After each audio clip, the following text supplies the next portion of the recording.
Hello বন্ধুরা, ঢেলে ফোরন চ্যানেলে তোমাদের স্বাগত। আমি আজকে তোমাদের রান্না করে দেখাবো এই চিংড়ি মাছ দিয়ে 3-4 রকমের সবজি দিয়ে দারুণ টেস্টি একটা রেসিপি। তাই দেখো, আমি যে এখানে চিংড়ি মাছ নিয়েছি 200 গ্রামের মতো, আর এই একটু লঙ্কা বাটা, একটু হলুদের ফাঁকি আর পরিমাণ মতো নুন দিয়ে রেখেছি। এই মাছগুলো আমি এবার মেখে নেব। তো তোমরা আমার এই প্রথম থেকে শেষ পর্যন্ত ভিডিওটা দেখো, আমি কিভাবে রান্না করছি। আশা করি তোমাদের খুব ভালো লাগবে। আর আমি এই চিংড়ি মাছের পার মাথার জায়গাটা আমি ফেলবো না। আমি এই যে মাথার উপরের অংশটা আমি কেটে নিয়েছি, আর এই পাগুলিও কেটে নিয়েছি। এবার আমি দেখো, এই যে পাগুলি আমি শিলে দিয়ে আমি ভালো করে বেটে নিয়েছি। এবার আমি এই পায়ের আর এই মাথার রসগুলোর মধ্যে দিয়ে দেব, কারণ এই রসটা দিলে তোমার তরকারিটা টেস্টটাই চেঞ্জ হয়ে যায়। এটা আমি এবার দিয়ে মেখে নেব। এবার আমি এটা মেখে নেব। কড়াইতে দিয়ে দেব পরিমাণ মতো তেল। তেল গরম হয়ে গেছে, এবার আমি দিয়ে দেবো এর মধ্যে কিছুটা গোটা জিরে। বন্ধুরা, একদম সহজভাবে তোমাদের আমি রেসিপিটা করে দেখাচ্ছি। একদম মশলাও খুবই কম, বেশি মশলাও লাগে না, আর খেতে তো দুর্দান্ত হয়। তোমরা বাড়িতে একবার হলো করে দেখবে।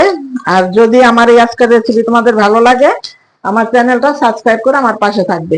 এবার আমি দিয়ে দিলাম এই মাছগুলো, কারণ আলাদা করে মাছ ভাজার কোনো প্রয়োজন নেই, যেহেতু চিংড়ি মাছ খুলে যাওয়ার কোনো ভয় থাকে না। সবজির সাথেই একদম কষিয়ে নেওয়া যায় মাছ। আর এইদিকে দেখো, আমি এই যে এরকম খুব ভালো একটা ডাটা নিয়েছি, আর একটুখানি বেগুন, 2টা আলু এরকম কেটে নিয়েছি, আর একটা ঝিঙা দিয়েছি এইভাবে কেটে। এই সবজিটা দিয়ে আমি আজকের এই ঝোলটা রান্না করব। মানে এত কম মশলা দিয়ে যে এত টেস্টি একটা রেসিপি হয়, তোমরা বাড়িতে অন্তপক্ষে একবার হলো করবে। আমার একটা অনুরোধ রইল, তোমরা করে খেয়ে তারপরে আমার কমেন্টসের মাধ্যমে জানাবে যে কতটা টেস্ট হয়। দেখো, আমার মাছগুলো ওইদিকে ভাজা হয়ে গেছে। এবার আমি এর উপরে সবজিগুলো দিয়ে দেব।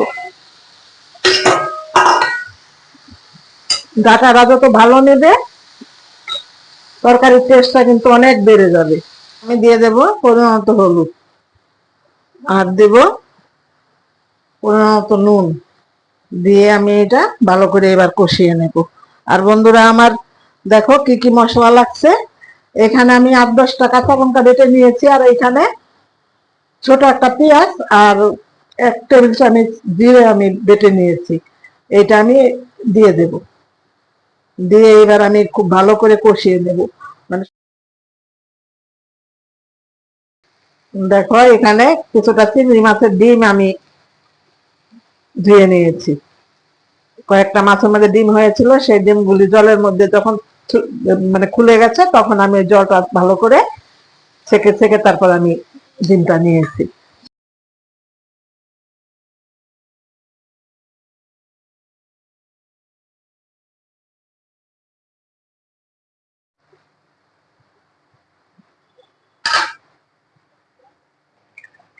চিংড়ি মাছের এই পাঁচ মিশালি সবজি কিন্তু একদম রেডি।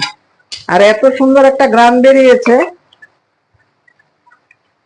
মানে তোমরা তো আর ঘ্রাণটা নিতে পারছো না। যদি নিতে পারতা তাহলে বুঝতে পারতো যে কতটা সুন্দর ঘ্রাণ বেরিয়েছে। বন্ধুরা, তোমরা সবাই ভালো থাকবে, সুস্থ থাকবে। কথা হবে আবার অন্য কোনো রেসিপিতে। ধন্যবাদ। দেখো ঝোলটা কতটা লোভনীয় হয়েছে।